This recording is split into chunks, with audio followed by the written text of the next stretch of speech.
The purpose of music is this, that what you can do all over the world, you can sit here and do simply by uttering the right sounds in the right way. Every experience that a human being can have, you can sit here and have simply uttering the right kind of sounds. Welcome everybody to the 1500 Sound Academy. So today we have Sadhguru, who is a mystic, yogi. Welcome, Sadhguru. Amazing conversation. This is such an amazing place. If you make music where here and there you hit a point of some sense of perfection of geometry, now that sound elevates human beings without knowing why, makes people go beyond themselves, beyond their own thoughts, beyond their emotions, beyond their likes and dislikes, beyond whatever they think they are, because at some point the music hit points of perfection of geometry. If the geometric coherence hits a certain sweet spot, then it becomes transcendent in experience.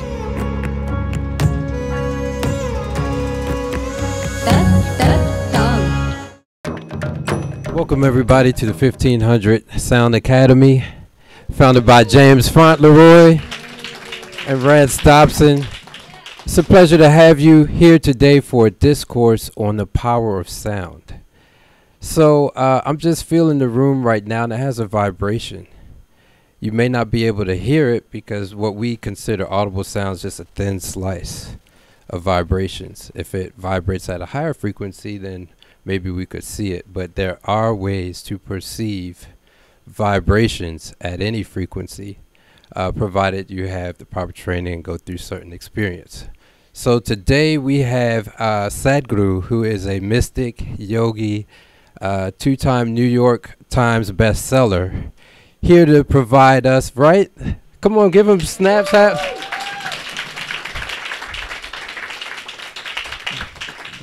That's a vibe, that's a sound. So broaden your horizons in a cerebral capacity, open up your spirits, and welcome Sadhguru.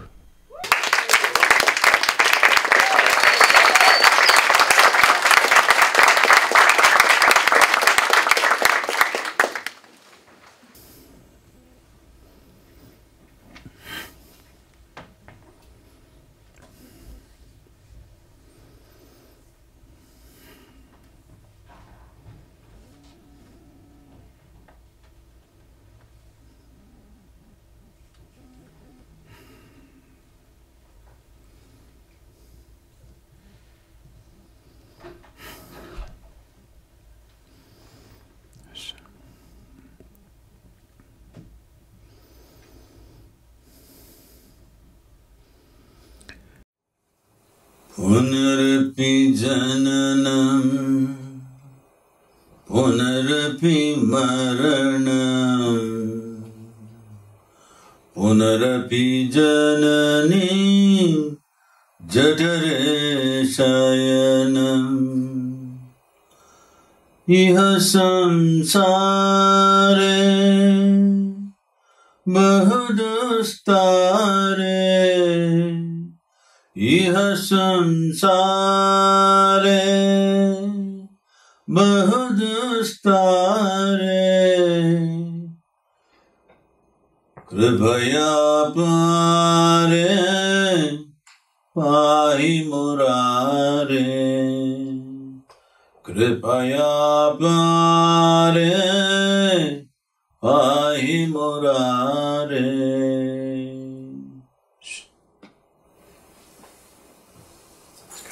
Hello, everyone. Namaste. Good evening. That's a good evening.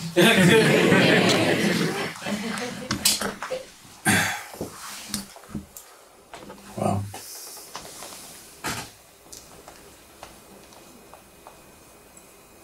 The power of sound.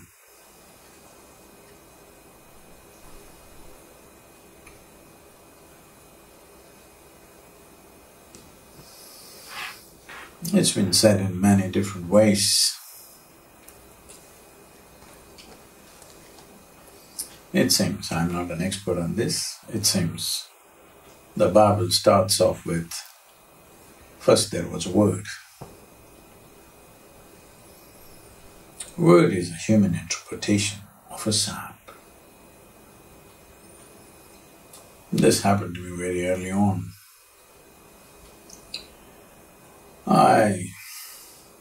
When I was just about 4.5 years of age, suddenly I realized I don't know anything. Don't know anything means don't know anything at all. To a point, if you give me a glass of water, I keep staring at the water because I don't know what is water. Well, I know I can drink it, I know how I can use it in so many different ways. But you don't know what it is. Even today you don't know what it is. With all the scientific exploration we have done, we still do not know one atom in its entirety. We know how to use it, fuse it, break it, make a bomb out of it, everything, but we don't know what it is. So if I find a piece of leaf, I'm just staring at it for hours. I'm always staring at something because I haven't figured it out. So if I start staring at something for hours and then I'm staring, my dear father, being a physician, started thinking I need psychiatric evaluation. This boy is simply staring at something all the time, looks like he's lost it. In this condition, they sent me to school. And my mother said, you must pay attention to the teachers, don't look here and there. No, I went and paid attention to the teachers, the kind of attention that they had never received in their life. Absolute attention to them. Initially I sort of understood what they were trying to say. After some time, I realized they're just making sounds. Hour after hour, different teacher after teacher comes and makes sounds, makes sounds and makes sounds. We are making up meanings in our heads. See, even now, because language is a conspiracy between two people. In this country probably, maybe some of you now know Spanish or something else, otherwise generally you can't do this conspiracy. In India, if we want to say something that nobody wants to know, we speak in a different language because everybody knows. We have 1300 languages, we have lots of conspiracy going. So, language is just an understanding between two people. Right now I make these sounds, you're making up the meanings in your head. Suppose I start speaking one of the Indian languages, it'll be just sounds, isn't it? So sound is existential. Word or meaning. Word, something becomes a word because you attach a meaning to the sound. So word is psychological. What is psychological? If you misunderstand as existential, then you will go into a whole hallucinatory process of life. From this point it starts, different levels of imagination, different levels of psychological activity is misunderstood as life, and a human being goes astray in many different ways. Just your thoughts and emotions. It's your psychological drama, maybe badly directed, but you start thinking it's for real. You could direct it any way you want, if only you understand that thought is also just a sound. You're attaching meanings to it. So, if nobody knew English language, only I'm speaking this language, I'm just making sounds, meaningless sounds, isn't it? So, first there was a word. Maybe in ancient languages, when it's translated to English, this has happened. Essentially they're saying first there was sound. But what is the basis of sound? If there was no silence here, would you know what is sound? So silence is the emptiness of the existence. Upon it, if you create a reverberation, it becomes a sound. So what you call a sound on one level is just a vibration or a reverberation. For this reverb to happen, you need an empty space where there is nothing, no sound. We call this nishabd. This means there is a state that is beyond sound. So one important thing in India, if you want to become a musician, if you want to become a yogi, if you want to become anything, first thing is you're going to profound states of silence. Not school teacher silence, shh, hold it down, hold your mouth and don't say a thing, nothing like that. You just become silent, nothing.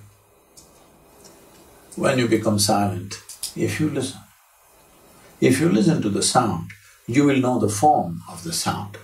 When I say you will know the form of the sound, if you feed any sound into an oscilloscope, depending upon its frequency, amplitude and other aspects of the sound, it will give you a certain form. So every sound has a form attached to it. Similarly, every form has a sound attached to it. So this whole science of being able to see the sound and the geometry of the sound and being able to grasp it and use it the way you want is called the science of mantra. Mantra means a geometrically perfect sound. If you arrange these sounds with a certain sense of aesthetic, it becomes music. If you make music where here and there you hit a point of some sense of perfection of geometry, now that sound elevates human beings without knowing why, makes people go beyond themselves, beyond their own thoughts, beyond their emotions, beyond their likes and dislikes, beyond whatever they think they are, because at some point the music hit points of perfection of geometry. There is a geometric system for everything that is physical. Everything that's physical exists because of some sense of geometric coherence. If there is no geometric coherence, it won't stand. Physical things like this, suppose you make the walls like this, it's not going to stand. It needs to be in a certain way, geometrically aligned. Similarly with the sounds, they must have a geometric coherence. Then if the geometric coherence hits a certain sweet spot, then it becomes transcendent in experience. Otherwise, it may be aesthetically correct or sometimes it may be torturous, you know.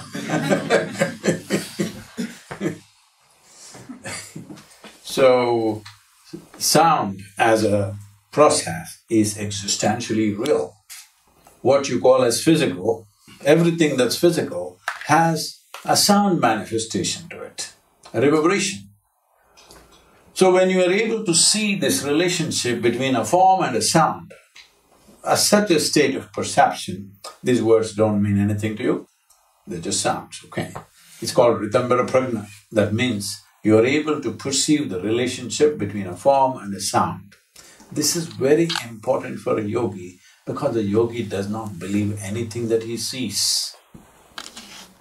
Seeing is not believing for him because your eyes are very deceiving. What you think is light, some other creature thinks it's darkness, isn't it? Between you and an owl, if you sit together and start an argument, which is light, which is darkness, where do you think it'll go? Endless argument, isn't it? Who do you think is right, you or the owl? Oh. Both? If you're saying both, either you're in the diplomatic corps or you're having a successful marriage. You have learned to say both to everything. Both can't be true, isn't it? Maybe both are wrong, maybe one is true, another is wrong. Both cannot be true. It is just that nature has opened up his sense perception as it is necessary for his survival. Nature has opened up your sense perception as it is necessary for your survival. If survival is all you're seeking, sense organs, seeing, hearing, smelling, tasting is good enough. But if you're wanting to know life, know the mechanics of life, how it is, how it functions, what it does, and you want to delve deep into the crevices of life, then you're seeing, hearing not reliable because it shows you what is needed for your survival. It doesn't show you anything else. So you move into this arena where you go by your sound perception. This is why in yoga, a serpent, especially a cobra, is highly valued. You will see always images of yogi with cobras next to them because A serpent is stone deaf, a cobra is stone deaf, but it has its entire body to the earth. And in southern India, these studies have been made.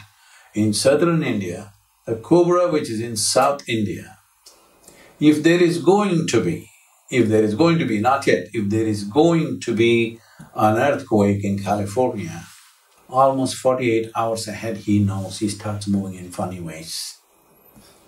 He knows, because he's really ear to the ground, So when I was 6, 7, 8 years of age, I went into the jungles and I saw these cobras and they were always familiar to me. I want to learn something and I lie around putting my belly and chest on the ground, trying to feel this, feel that. Well, nothing happened because that is not the way a human being is going to get it. That is how a cobra gets it. For a human being, you have to get it means you have to quieten the noise. This mental diarrhea that you're having right now. Hello? Hello? You're having runs, isn't it? So this mental diarrhea has to go. If you simply sit here totally still, then you know the relationship between form and sound. In this, if you master the sound, you have mastery over the form also. This is the science of mantra. But we're talking about music. Now we want to arrange something in an aesthetically nice way so that it touches people. But today, largely music has become more about the lyric. Well, lyric is okay, it's like I'm talking to you, the words and the meanings. If I say sweet things to you, you may feel good for some time. But every day if I say sweet things to you, you'll get fed up with me. Has it not happened to you? Already they did it to you. Your mothers try to do it, you escaped and then you find somebody else, they also try to do it. Constantly saying sweet things. Because it doesn't work. When it's new, it works after some time. Just saying nice things to each other is not going to work. It is important how life gels, what kind of reverb do you create, how things fall together, how forms and sounds are connected. Is if I make exactly the same sound as this form, now this and me will get connected. There's a deep connection with this, whether it's to human beings or things or whatever. And you can form a kind of resonance where this becomes a powerful experience. Simply sitting here uttering a sound which absolutely matches with something explosive begins to happen within you, which is unreasonable. It's not because of what was said in the words or in the lyric.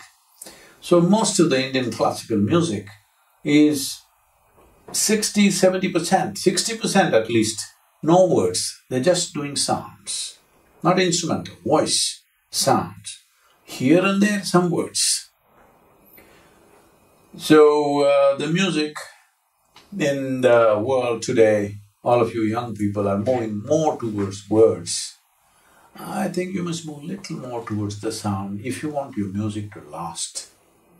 Otherwise, today what you're saying may be nice for the crowd who is sitting here, but tomorrow what you're saying may be totally meaningless because it's been said too often. Happening already in many ways.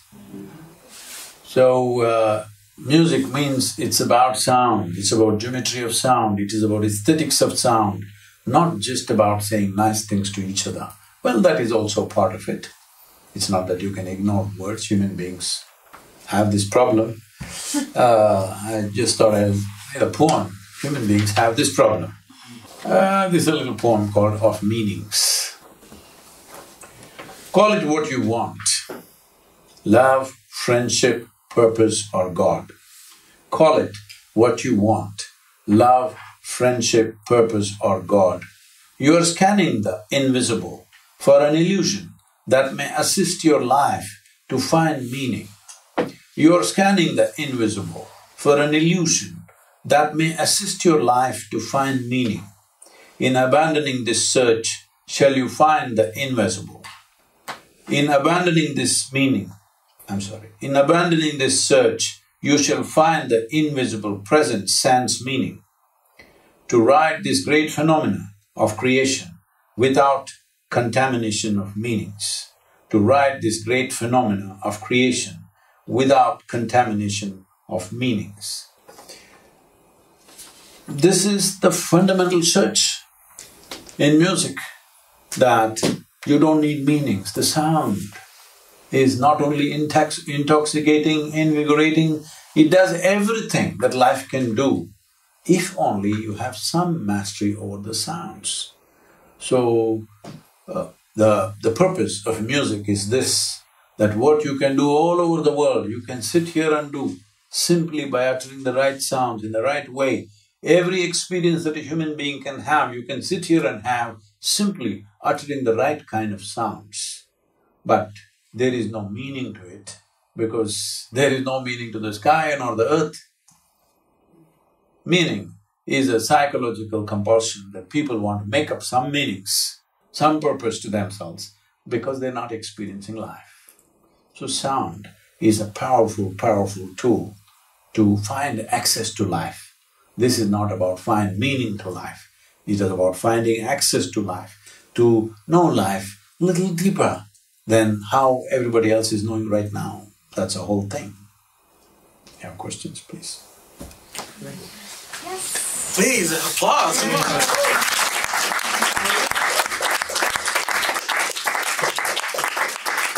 That was fantastic, obviously. How you guys doing? Oh, great, great. This is fantastic.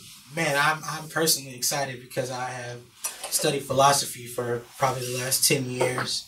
One of my favorite books is called The Wisdom of the Idiots. I don't know if you heard of that book before, but it's really good. And this is super interesting to study things. Some of these things, some of you guys have heard me even talking about before, because this is just really awesome. But we just have a couple questions that I personally wanted to know that I'm sure you guys can also get some value out of. So one I wanted to start with is how should an artist keep themselves or handle themselves to maintain stability and balance, knowing that music and life in general can be so confusing? How does music influence us or help us to be more stable, balanced, and peaceful? Oh, when you call yourself an influencer, it's a terribly irresponsible position to take. That means everything that you do influences somebody's life, makes or breaks it. That's what it means, influence. You can make this life or break this life. So when you have such a privilege and a responsibility, I think conducting that well is most important.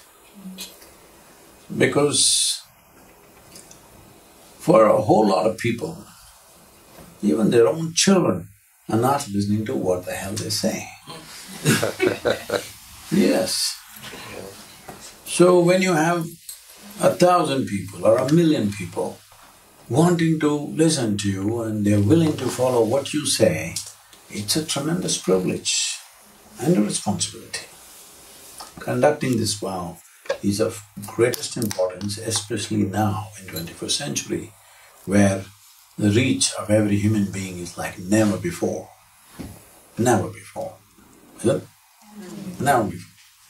In the history of humanity, this was never ever possible. Many great beings have come. But if they spoke or sang, hardly 10 people heard. When microphones came, 1,000 people heard. When internet came and all these things came, now millions of people can hear. When there is such a power in our hands, I think exercising this in a responsible way is most important. How I will come to, but I want to emphasize the significance of why. This happened to me when this was something 2005, 2006 I think.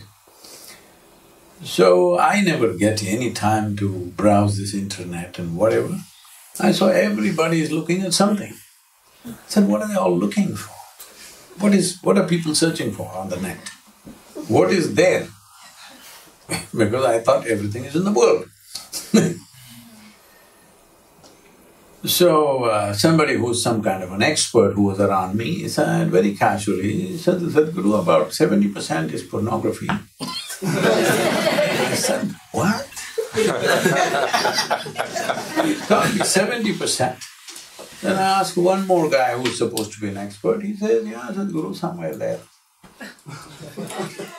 Wow. And they told me, on that year, some 1.4 million children below 15 years of age were sold on the internet.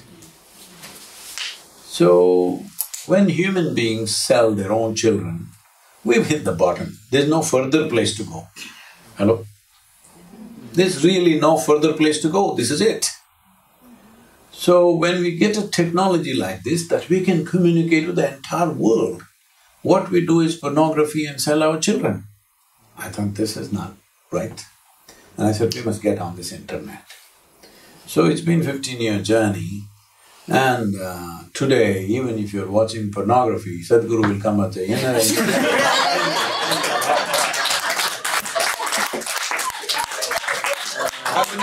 pop up right there. I like the pop-ups. I've seen some strange pop-ups. So I would love to see your YouTube recommendations. The thing, man. So speaking of which, oh yeah, please, of course. So we've been making this effort because what I see is, when we have this power to speak to the entire world, which was never before, many great beings came, but whom could they speak to? Some 5–10 idiots around them. Now you can talk to the entire world. Now if we don't transform humanity, this means we simply don't care. It's as simple as that for me. So we've been at it, we've never really gone professional, it's all volunteers doing it.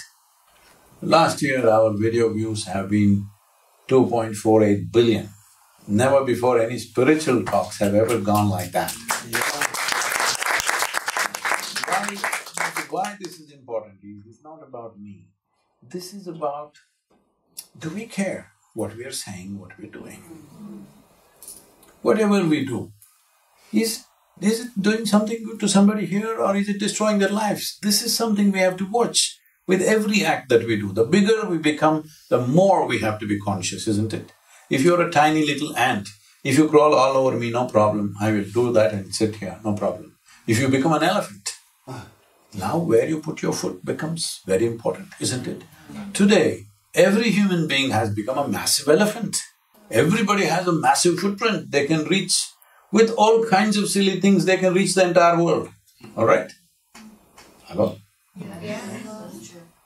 With anything. I'm not trying to belittle anything. I'm just amazed that something as simple as your nail polish, you can reach the entire world, all right? When that kind of tools are in our hands, now every one of us have become massive creatures, not small ones anymore. Now walking responsibly, consciously becomes most important. So how do we get balance in our life? See, whatever intelligence you have, whatever genius you have, whatever capabilities you have, if you don't have balance, it will all turn against you. It will not work for you. Yes? Right now, what is it that human beings are suffering? If you're with me, you can say, Sadhguru, we are suffering because of you. But I know you're capable of suffering by yourself, isn't it? You can sit alone and suffer. If you're sitting alone and suffering, what does it mean? It means your own intelligence pokes you all the time. Hello? So you can call it stress, you can call it anxiety, you can call it misery, depression, madness, suicide. What is it? It is just this, your intelligence is turned against you. That's all, isn't it? If you take half your brain away, you will be very peaceful. Yes? So right now the problem is your intelligence. To get you to this level of cerebral capability, it took millions of years of research and development. You can call it evolution, but essentially it's research and development that happened in nature. Maybe not in a lab, but it happened, right? From a single-celled amoeba to who you are right now. Is this a small development? Hello? It is massive, unimaginable, isn't it? But now we are suffering that. If you had the brain of an earthworm, you would be very peaceful, I know. So, if our own intelligence is a problem, you tell me from your perception, is intelligence a solution or is it a problem? What it should be? It is the only solution, isn't it? But unfortunately, human intelligence has become the biggest problem, both to individual human beings, unto the world, unto the planet, for everything. Human intelligence and competence has become the biggest problem. This should be the greatest solution. But unfortunately, it's become like this because human beings are wobbling, no balance. Above all, do not wobble, this is very important. If you do not invest time and energy to bring that stability, that equanimity within you, believe me, your own hand one day will start hitting you in the face. It's nothing different, this may look silly, but I'm telling you, you're sitting here, your own thoughts are poking you. How is it different from your own hand slapping you in the face? Hello? How is it different? Same thing, isn't it? So, certain amount of investment of time, energy and focus to bring equanimity and balance into your system is most important. If you do not invest, there will be no results, there will be no dividend. It's as simple as that. Right now, modern education systems are teaching you how to go to the Mars. God damn it, you don't know how to live on this planet. You still not figured out how to live on this planet. Even if you successfully go to another planet, what will you do? Only Star Wars, isn't it? Hello? We have fought here enough. On the basis of caste, creed, religion, race, nationalities, we have fought and continuing to fight. Now if you go there, what will you do? Only Star Wars, isn't it? So, we idiots first learn how to live on this planet. Yes, technology, science is important, but isn't this most important that human beings live a balanced and fruitful life, first of all? Yeah. Otherwise, all technologies will turn against us. All our capabilities will turn against us. It's happening already. So, bringing this balance, as there is a science and technology for external well-being, there is a whole science and technology for inner well-being. It's time every human being approaches it that way. We have tried to handle human well-being with belief systems, with philosophies, with ideologies, with relationships, with drink, with drug and so many things. No. As there is a technology for external well-being, there is a technology for inner well-being. All human experience has a chemical basis to it. You know this in California, hello? But I'm asking you, is it true that the most complex and sophisticated chemical factory on the planet is right here? Hello? So why are you not able to generate a chemistry of blissfulness? Because you're a lousy manager. It's as simple as that. Hello? No, you have to put things from outside because you don't know what to do with this one. I see somewhere here on Sunset Boulevard, it's a building-sized hoarding which says, "My favorite pharmacy." I'm planning to put up a board, "My favorite cemetery." When did a pharmacy become a favorite place to go to?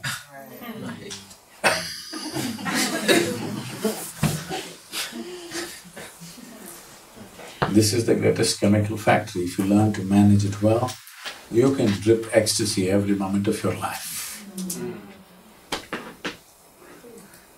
Yes, sir. Okay, let's see here on my little thing. Do you listen to any Western music? No. I'm not supposed to confess this.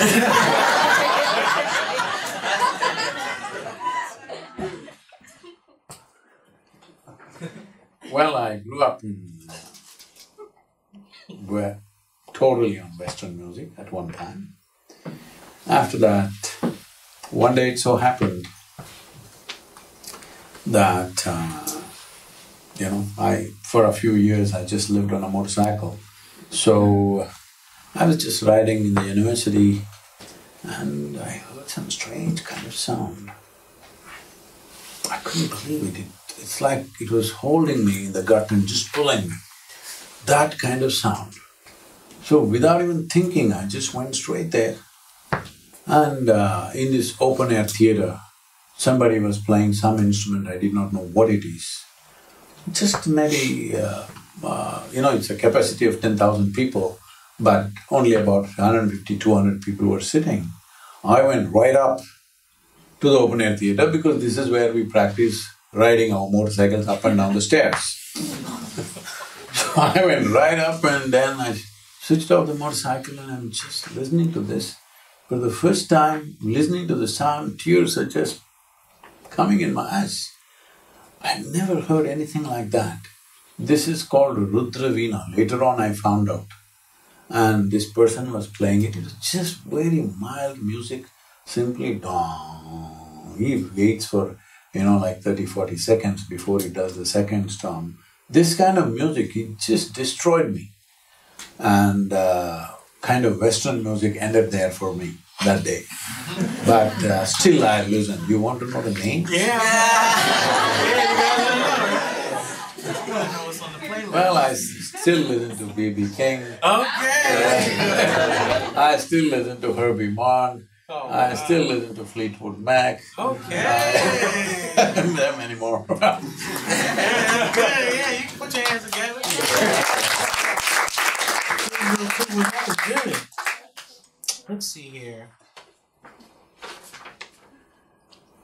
What do you think it is about sound and music that's so unifying to people when people come together?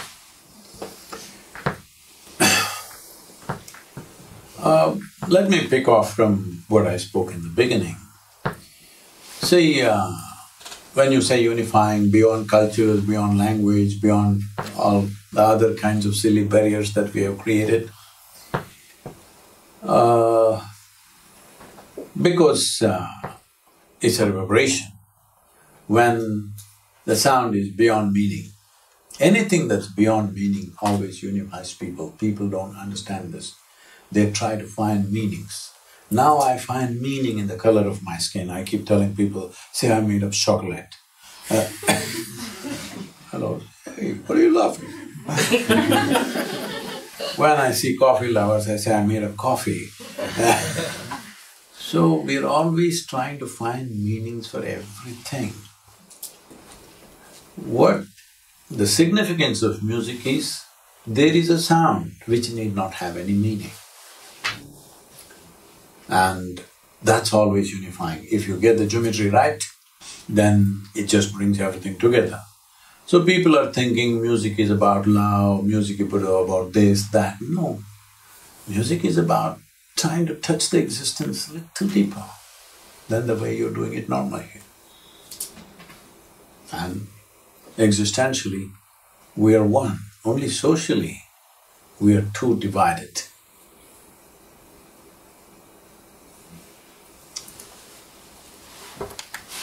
There are beautiful, legends in India, which many people vouch 100% it is so. There have been musicians where that they would sing so intensely a particular type of sound and light up the lamps. Lamps are kept ready in front of him. It's a challenge that they will light up the lamps and they will make things move with the sound. There are people like this, but their mastery of sound is something extraordinary, phenomenal, because they have just dissolved into it. They are not musicians. They are just given themselves to it, absolutely. So there have been many. I don't know if you guys have ever heard any Indian classical music. I never heard when I was your age. I heard only rock and roll, but it suddenly grabbed me. As I became more and more meditative, it was inevitable that I had to move in that direction. If you want, we can play 2 minutes of something for you. Okay? What do we have? Somebody here? Yes. What do you have? Okay, play that. Let me see.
Krishna Krishna कहिए उठी भोर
Fantastic.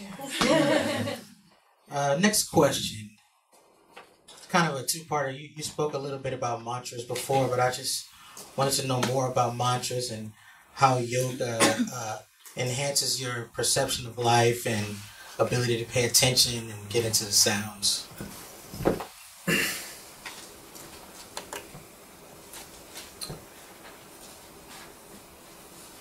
As I said, mantra means you learn to arrange a sound in a certain sense of geometrical perfection.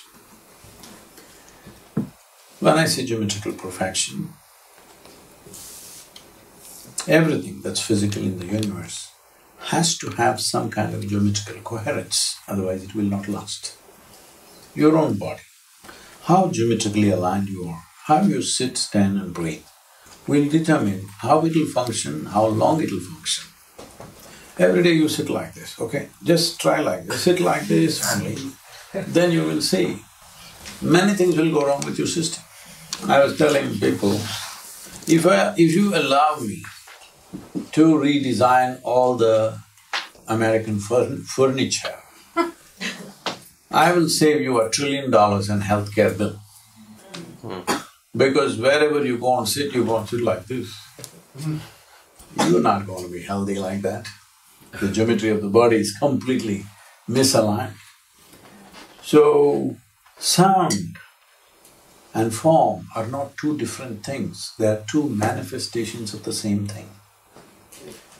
So, there is a mantra and there is a yantra. The word yantra literally translates as a machine. So by using sounds, complex arrangement of sounds, we build a yantra. That means we build a machine, which is an energy machine, which is not a physical machine. There are no material parts to it, but it will function. It will function and do… See, right now, what is the idea of coming up with any kind of machine? Why did we come up with a bicycle? Because we could walk and it was not enough. We tried to run, it was not enough. So we wanted to come up with a machine which will take us faster. If you were made like a tree, rooted to one place, would you think of a bicycle, I'm asking? So everything, every machine that we have created is only enhancement of the activity that we can already do, nothing new. Yes? We can speak, so we have a microphone, we have a telephone. We can see, so we have a microscope, we have a telescope. Everything is just to enhance what we already have. We cannot imagine a machine which will do something that we ourselves cannot do. Maybe we can do this much, the machine will do that much. So essentially, a machine is a consequence of the faculties that we already possess and how to make these faculties in super enhanced way. So from a simple machine like a bicycle to whatever we are talking metaverse, just enhancement. If you didn't have eyes, what would you do with metaverse? So the whole thing is enhancement. So we create energy machines. The purpose and the idea behind the energy machine is, it is in human experience almost perpetual. Perpetual is a wrong word, but its lifespan is well beyond our lifespan, so we think it's perpetual. If something lasts beyond your lifespan, let's say it lasts beyond 10, 15, 20 generations, then you think it's forever, isn't it? It's not forever. 500 years, 1000 years is not forever, but in our experience it's like it's forever, because we have not seen the beginning of it, we have not seen the end of it. So it feels like it's been always. So in that sense, the yantra, an energy yantra or an energy machine that you create with perfection of sounds is lasting way beyond our lifespan, doing things that we cannot even imagine to do. So these yantras were created in various forms and many things were done. If you have… maybe 2 years ago there was a movie called… what was the movie about Ramanujam called? Ramanujam movie, is it? There was a movie, I watched this movie in Los Angeles in one of the very lousy theaters, I don't know what the theater was, I just saw the poster and I went in. So this was an Indian mathematician, that he never really studied mathematics. And an English professor at that time, when still the English were ruling India, he noticed this boy who's just a clerk in the government, office. He's producing mathematics, on the side he's just sitting down and pouring out mathematics, books and books. So he saw this and he saw that the profoundness of what he's doing, and then he took him to Oxford. There he went and blew up. He was treated extremely badly because of discrimination, and he was not allowed to eat with people. He was thrown into some dungeon where he got tuberculosis because he was not given proper accommodations. But he was sick with tuberculosis, but he sat on his bed, which was his deathbed after some time. He poured out mathematics like crazy. Even today, in 21st century, they're still figuring what he wrote. And some of the things that he did in 2010, they figured out. He has made mathematical calculations for black holes. There was no concept of black hole at that time. This is in early 20th century. There was no concept of black hole, but he made a mathematical backbone for black holes. Normally in scientific process, first there is a theory, there's a concept, there is a theory, and then only when you find mathematics for it, it is considered science. But he first did the mathematics. When people asked him, where is this coming from? He was always worshipping a certain goddess. That is his deity. These deities are yantras. Today, unfortunately, people think these are all gods and goddesses. These are all always in southern India. The temple worship is always referred to as a yantra because these are machines created in a certain way to access different dimensions of life. He said, in his words I'm saying, he said, "My goddess bleeds mathematics." And simply he wrote books and books and books. More than 50% was lost, but what is there is still… it's mind-boggling for the top mathematicians in the world. And this is just that he found access to that dimension of life simply by, accessing using a certain yantra or an energy form which gave him that possibility. So, what is a mantra means? It's a tool to build a yantra. You have a sound, you can make a form out of it. If you know how, you can create complex varieties of sound and assemble it into a powerful machine which works for you, which can work for everybody.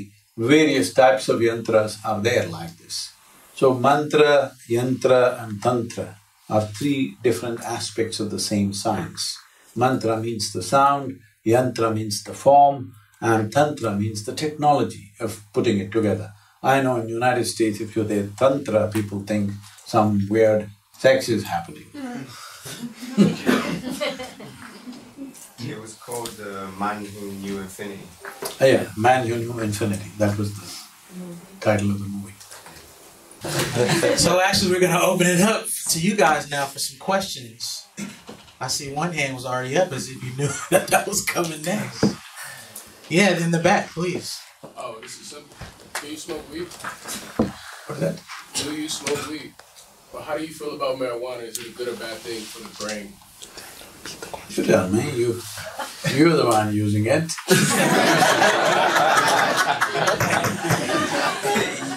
Well, it's good or bad, but look at my eyes, I'm always stoned.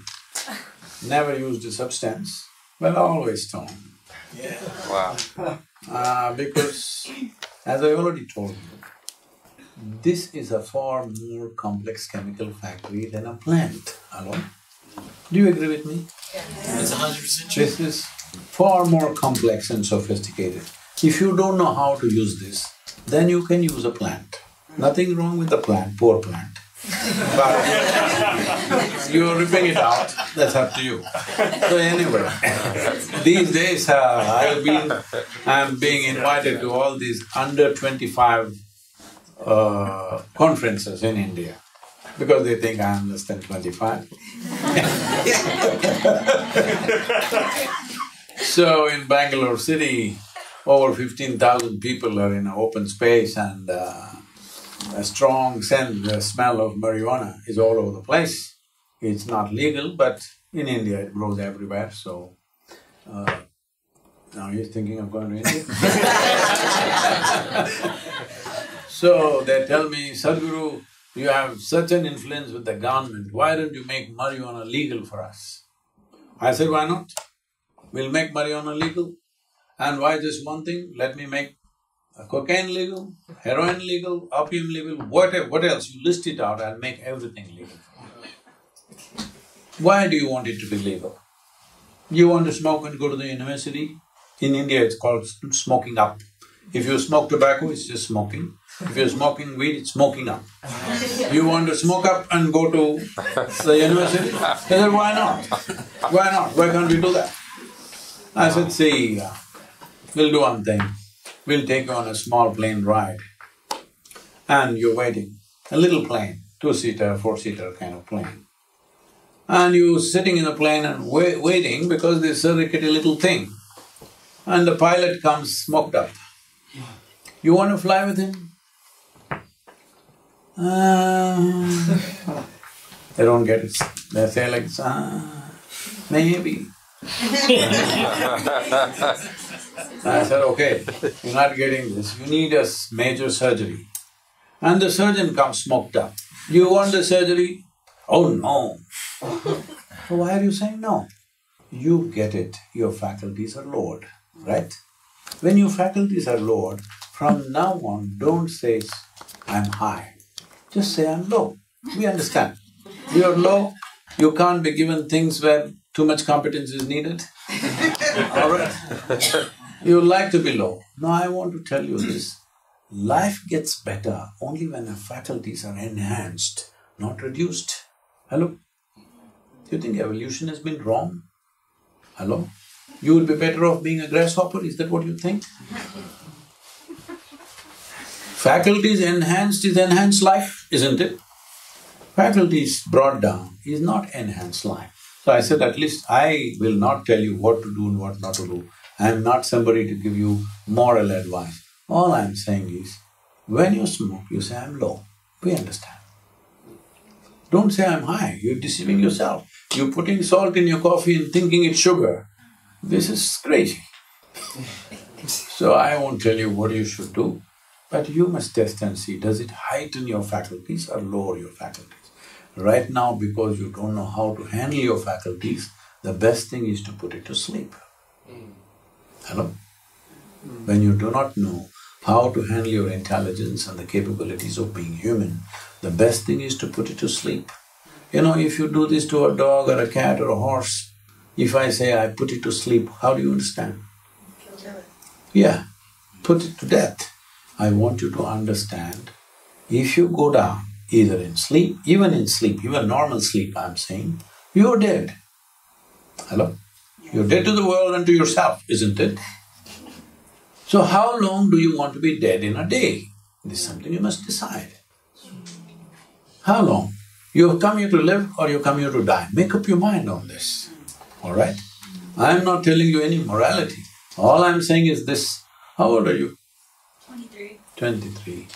25 years ago, where were you? Not here. Not here. Didn't exist.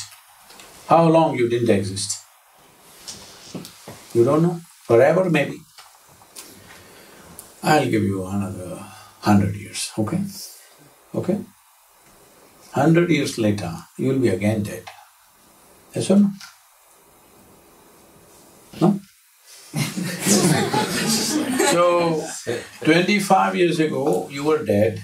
100 years later, you'll be again dead. How long will you be dead? Forever maybe. Your life is just a little sparkle here right now, for a brief amount of time. In this, to realize the potential of being human, the time is simply not enough. In this, if you're sleeping 8 hours a day, what I'm seeing is 1/3 of your life you slept. All the best, congratulations.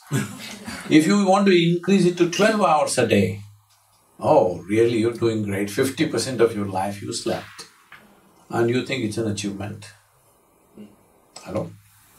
You're here to live, to experience life as profoundly as possible, as impactfully as possible. Yes or no? Yes. But this, you need something that heightens your faculty, not something that lowers your faculty.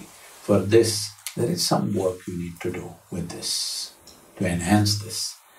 If you own a car which goes to garage 15 days in a month, it's more of a nuisance than having it, isn't it? One day in a month if it goes, it's a bit of a nuisance, but okay. But 15 days it's in the garage, you can do better without the car. Right now, just see what kind of vehicle do you have, your body and your mind.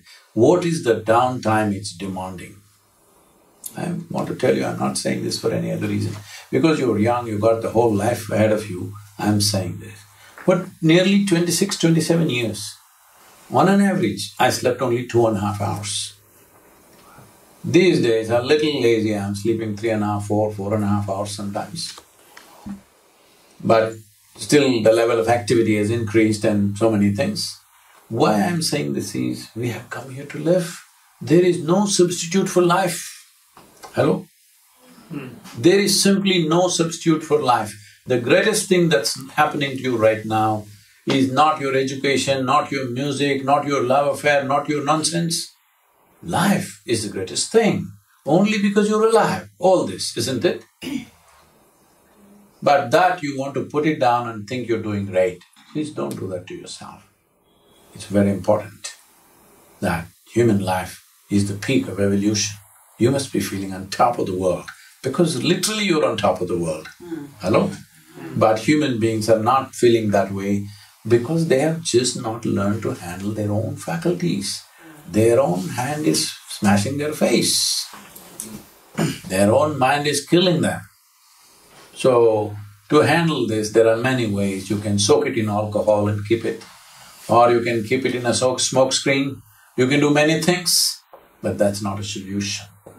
That is an avoidance of the reality. Am I becoming unpopular? I'm sure there'll still be a lot of weed smoke going on. Yes, sir. Actually, we'll still have your hand with them first. Behind you. Sorry. I was just wondering, so you said that we're still trying to learn, like, how to live on Earth. What would you say is the right way to live on Earth, and is there even a right way to live? See, instead of saying the right way means what is correct, what is incorrect, these kind of things will come. What is morally right, morally wrong, that's not what we're looking at. When do you… it's about well-being, all right? When do you feel well? Tell me. When you're angry, do you feel well? When you're frustrated, do you feel well? When you're fearful, do you feel well? Huh? No. No. When you're joyful, when you're exuberant, you feel well, isn't it? For what reason you're exuberant, for what reason you're joyful, doesn't matter. You're joyful and you feel well, it doesn't matter where the hell you are in the world, isn't it? Yeah. Yes or no? At least that much you must do, isn't it? Yeah. That your experience of life here is pleasant. If you sit here, your experience of life is pleasant. Then what we can do in the world comes next. This itself is unpleasant. When this is unpleasant, if I touch that, that also will become unpleasant, isn't it? If my hands are not clean, I should not touch, isn't it? Hello? Misery means your hands are not clean. When you were a 5-6-year-old child, if there were no extreme situations, you were joyful by your own nature, isn't it? So at 5, if you're so joyful, by the time you're 30, you should be bursting with ecstasy. Oh. It's just the reverse has happened because we've lost our ability to handle our faculties. Your education systems are not saying one damn thing about this one. They're telling you what is in a cockroach's heart. Hello? What for? You don't know what's in this one. We call this science. Science is all about, we want to exploit even a microbe. Hello? Not just an elephant. Even if there is an invisible microbe, we want to extract. People are extracting protein out of microbes. God damn it, leave it alone now. They are giving us protein and everything. First learn how to explore this, isn't it? But there is no focus on this. It's always about how to conquer somebody else and something else. No, if you take charge of this one, you will live wonderfully well. And when you're joyful, do you see you're quite a wonderful guy? Yeah. Hello? You are. This is true for you, this is true for everybody, you know. I've been teaching programs in the prisons, both in India and even in United States, we did a few. Our programs are mandatory in southern India. I have worked with hardcore criminals. I'm working with long-term prisoners, they've come there for murder or more, okay? If you look at their history sheets, terrible things they have done. But when they are with me, they are fantastic guys. Because if you keep them happy, they're fantastic. But if you meet that guy when he's angry, when he's miserable, when he's frustrated, you better not be there. But when you meet him when he's happy, this hardcore criminal is a wonderful, wonderful guy, all right? So this is the only crime you're committing. Out of your misery, you want to try to squeeze joy out of somebody or something. So it is instituted in the American Constitution in pursuit of happiness. Tell me, whether it is happiness or misery, where does it happen? Does it happen here in the air or within you? What happens within you? Why are you chasing it? This is the case of a potato farmer. A potato farmer went to pluck apples. He went to the apple tree, but he won't look up. He started digging the earth. Oh, if you let him dig, he will uproot the tree itself, which we are doing right now in pursuit of human happiness. Are we not ripping off the planet itself, the source of our life? What is this? All this in pursuit of happiness. Why? Because you're not happy. You think you're going to squeeze happiness out of this planet and every other life and every other human being around you. No. If you want pleasantness of experience or unpleasantness of experience, both happen within you. The source of your experience is within you. If you realize this, you will take charge of this. If you take charge of this, you will determine the nature of your experience. If you are determining the nature of your experience, will you choose highest level of pleasantness for yourself or no? Yes, what you want for your neighbor may be debatable, but what you want for yourself is very clear, isn't it? That's all you need to do. If human beings are joyful and sensible, we will find a way for everything. Right now they're in such states of misery and angst and nonsense, where everything they're colliding with somebody, isn't it? Just everything. You know, my skin, your skin can hit each other. Now you are okay now.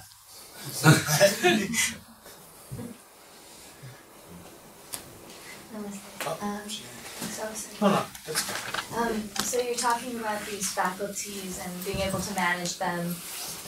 What are some ways that you would recommend to manage them rather than going to all these other substances or whatever that maybe are just really easy to get to? See, the simplest and the most fundamental thing is the fundamental misconceptions you have about life must go. When I say fundamental misconceptions, were you born like this? Born like this? Like this shape and size and everything? Well, I was smaller. You were just this much, Yeah. Now you became this much. How did this happen? Food that you eat, isn't it? Yeah. So what you call as my body is in a way accumulation of food and various other things, but it's an accumulation. Accumulation, yes? Yeah.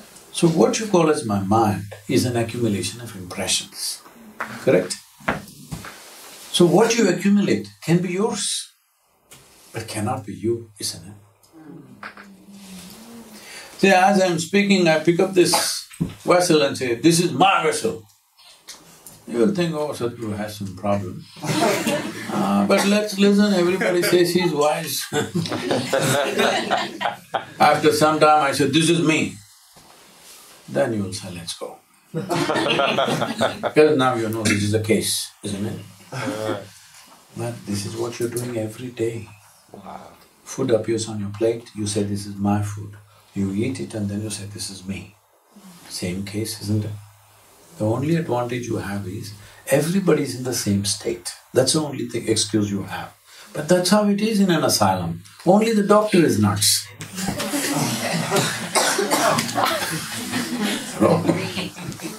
Well, everybody's fine there, isn't it? So, you have to make this simple distinction. What is you, what is not you? What belongs to you and what is actually you? This has to come into your experience. For this we have a very simple process called Isha Kriya. It's freely downloadable on your phone. For a few days, for 15-20 days you do it with support. Afterwards you can do it by yourself. Please do this. Bring a little space between you and your body, between you and your mind, because these two are accumulations that you have gathered and you have forgotten. Yes? Once there is a little space, this is the end of misery. Because there are only two kinds of suffering, physical suffering, mental suffering. Do you know any other kind of suffering? No. If you have little distance between these two and yourself, this is the end of suffering. And suddenly you know what is the nature of your body, what is the nature of your mind. See, people have been walking upon this planet for so long, but the argument went on whether this planet is round or flat. Now, burn all the damn textbooks that you read Walk up and down on the street and tell me, is the planet flat or round? Still flat in your experience, isn't it? Yeah. Yes. When did this argument really settle? Human beings started flying, went up there and looked down, clearly it was round. We went and stood on the moon and looked down, 100% round. No argument anymore. Yes or no? Why? Little space. That perspective you need when you're stuck in something, you don't see what it is. A little space, suddenly you know the nature of your body and the nature of your mind. If you do not know the nature of anything, do you believe you can deal with it well? If you buy a phone, what phone do you use? Oh, that's old. Now, if you buy a new phone, should you read the user's manual within the first 3 days or after 3 years when you're discarding the phone? When should you read it? In the beginning. Yes. I'm asking, this most sophisticated gadget that is given to you, have you read the user's manual? That's all your problem is.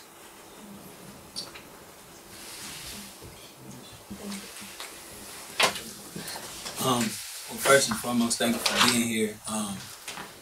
For me, it took me kind of creating some distance between my experience of having to survive to even see the need to to do the inner engineering, right? So I have a background in teaching, and so even before I could teach the students, a lot of times it was like you got to get them to see the value in themselves and all these things. So, and I guess my question is, from a standpoint of somebody who's like an oppressed people, I know that the need is there for people to do that inner engineering, but people who have already done that work, is there a need to challenge those kind of systems of oppression, in your opinion? And if so, how do we do that? Does that make sense? See, unfortunately, human beings have taken to these modes how to enslave everything around them, not just human beings, not this and that, everything. Because our idea of well-being is to be on top of everybody. They taught this to you in kindergarten. They told you, your mother told you, you must be number one. What should I be? Beneath you? What should he be? Beneath you? What should she be? Beneath you? All of us should be beneath you. You must be on top of all of us. Wrong thing to teach, isn't it, from the day one? I gone to school in a certain way. I went there only when it was absolutely necessary. And one day I came home and intimation had come to my father that I'm 33rd rank in the class. He asked me, how many children are there in your class? I said, 33, of course. The highest number, I thought. Hello? 1 is a puny little number, 33 is a good number. So this whole thing is just this. We are not recognizing the value of life. We are recognizing only if I stand on your head, only then I am seen. If I sit here, I am not seen. This is a silly problem that we have gotten into. Right from day one, parents, teachers, adults, society, everything is telling you, you got to be ahead of everybody else. Well, when you are just a child, you try to get first rank. When you become a man, depending on your strength, whether you will enslave 2 people, 10 people, whole generation, we don't know, isn't it? We are hoping that you will not be competent when you have such intentions. Because I'll take an extreme example. See, there are any number of Adolf Hitlers in the world, fortunately impotent, with the same intent, with the same emotion, with the same ideas. There are any number of them, fortunately not with the same competence. So when did human competence become a curse? Because we're pitting it against each other all the time. Instead of enjoying your competence and my competence, and making something out of it, we are pitting it against each other. Now, if I'm really competent, naturally, I'm naturally going to be another Adolf Hitler. Yes? Because we're setting it from day one. On the way you may give up because you may not have the heart to do it. But that guy was super competent. See, the problem is only his competence. Do you believe there are no millions of other people who have similar emotions and similar ideas? Are you naive enough to believe that? Hello? No, there are lots and lots of people. Fortunately, they are not such great organizers. So, we have to just hope.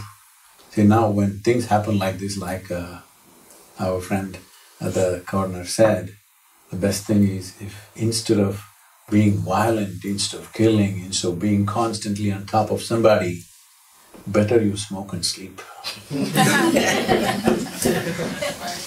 Yes, that's how you will look at life. Because this is the argument people are putting to me. No, Sadhguru, people, smoking people don't do anything themselves. Yes, I know that. We can give you an injection and you can sleep. Yes, for good. See, I know there's so much bad press for the dead, but have you ever had any dead person coming and beating you up in the face, something like that, oppressing you? They're the best guys. Hello? Sleeping and the dead are the best people on the planet, isn't it? Hello, have you met such good people anywhere? Sleeping people and dead people, they are the most wonderful people because they never harmed anybody. But is that the way? Is that the solution? To be alive, to be full of possibilities and still be a tremendous possibility for your life and everybody's life. That is the important thing, isn't it? By taking away possibilities, you think you've solved a problem. No. If you remove all the possibilities, there will be no problems, all right? To keep all the possibilities and then not be a problem, this takes some consciousness. All right, thank you. Put your hands together. Thank you so much. That was amazing.